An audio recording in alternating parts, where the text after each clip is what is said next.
The Ravagers, issue 7, written by Howard Mackey, art by a lot of people. Edward Pansica, Daniel HDR, Geraldo Borges, and Ian Churchill. And last issue, we had the Ravagers going to pick up a girl named Lisa, who I guess has some sort of powers and was going to be collected by Harvest. But of course, Harvest got there first.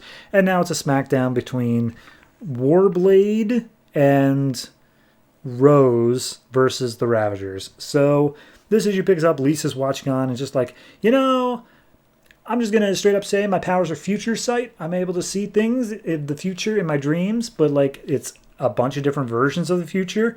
And in all the futures I've seen this day quite a bit. And there's a lot of futures where the Ravagers lose, but in the ways when the Ravagers win, Caitlin Fairchild, she's the key. She's the one who's got to bring it all together. So Caitlin gets knocked out by Rose and is knocked over to a tree where Lisa is. And so she's like, I gotta like show her what to do while also like not influencing the future itself. So she reaches around Caitlin's head and says like, I have to show you something. And she shows Caitlin immediately like the future, but it's like the right now future. So she shows Ridge versus Warblade, and Ridge gets like stabbed in the stomach, and then cuts over to Rose and Superboy, and Rose stabs Superboy through the chest, which I don't feel like should be possible, but sure, whatever. And then Rose goes over to Caitlin just like, here's the deal, Caitlin, I'm not going to let you die. I'm going to let you see how all of this happens because you've accelerated the plans that Harvest has, and now you get to see it all to fruition. And we see even farther in the future, like the heads of the Ravagers, the good ones. Meanwhile, Beast Boy, Terra, they've all been transformed over to the evil side. Niles Calder is killed. The Teen Titans are killed. Cities are brought down to the ground as Harvest's army takes over. And it's only at the end of all that Caitlin is finally granted a death by Rose's sword. And then Caitlin wakes up and she's like, whoa, hey, what happened? And Lisa explains like, I just showed you the future, but it's like a possible future and you kind of need to get in there and change things up. So please do things for the better, okay? And then Caitlin looks across the field and it's like that scene is just about to start playing out where Ridge versus Warblade and Superboy versus Rose. And so she's like, okay, how do I change things? And she looks over and sees Terra just standing on the sidelines, like unwilling to jump in. And she's like, Terra, you are so powerful. You can get in there and you can change this. They're not in control.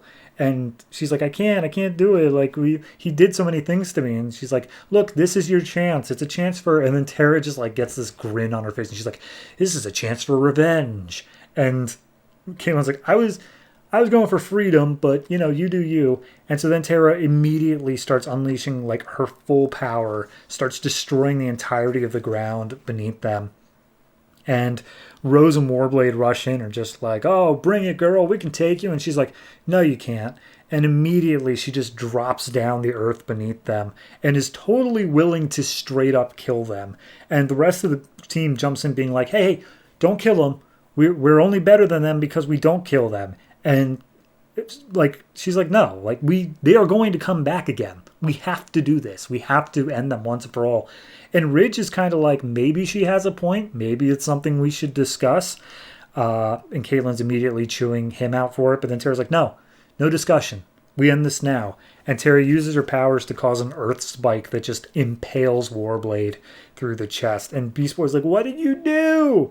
And she's like, oh, I've accepted my power. I've embraced it. It feels great to have this much power. And then Warblade starts laughing. And he's like, you do understand that I'm like 90% robot? Like, you're not going to kill me that easily. But hey, super cool to see you go the way of evil, Terra. You've definitely got a membership on our team. Can't wait to see you. And Terra's like, no, I'll never be one of you. But then at that point, it's too late. And they manage to escape.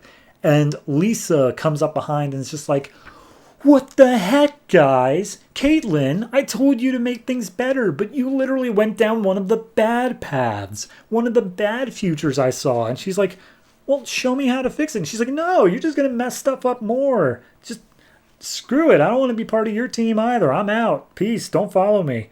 So she just runs away. And Caitlin's like, crap. All right, well, something's happened here. And Tara's like, yeah, I don't feel like the same as I did before. Something's definitely wrong.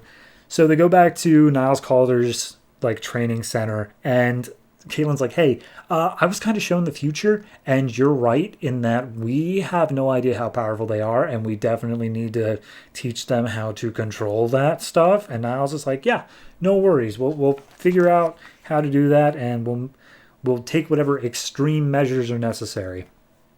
And then we have an epilogue page of watching the fight between Rose and Caitlin from the very beginning of the issue. And all of it becomes more focused on Rose as we see Deathstroke is watching. Because very clearly, Deathstroke is Rose's father. So I don't know if they were going for a reveal here, but we definitely had her named as Rose Wilson before. So I either way, he's interested now. I think this was an okay issue. It's not great by any means, but it is certainly... It does a good job of showing that these kids that are on the Ravagers are not like typical heroes. And it does it in more so of a way of, instead of just like in their heads being like, am I a weapon or am I human? Like Superboy does every time he breathes. It does a good job of showing Tara just be like, no, I stepped over the line. Like I did the bad thing. And even though it didn't have immediate consequences, they still did it. And it's not, you're not able to come back from that as easily from a character standpoint. So I definitely think that that was a solid move to show that sort of thing in this book. Art-wise, it's fine. Nothing amazing. A couple weird faces here or there, but it's just a stock standard sort of house style book. So overall, I'm going to say this is probably I'm going to say 7. It's a low 7. It's pretty much 7.000, but it is still a 7. So I'm curious to see how we're going to continue on this point. It's going to be interesting to see if there is any actual meaningful team generated, because I think it was only just 2 issues ago they were like, yeah, we're the Ravagers, we're going to work against Harvest. And now they're like, oh, yeah, but we're broken people, and we need to learn how to deal with that.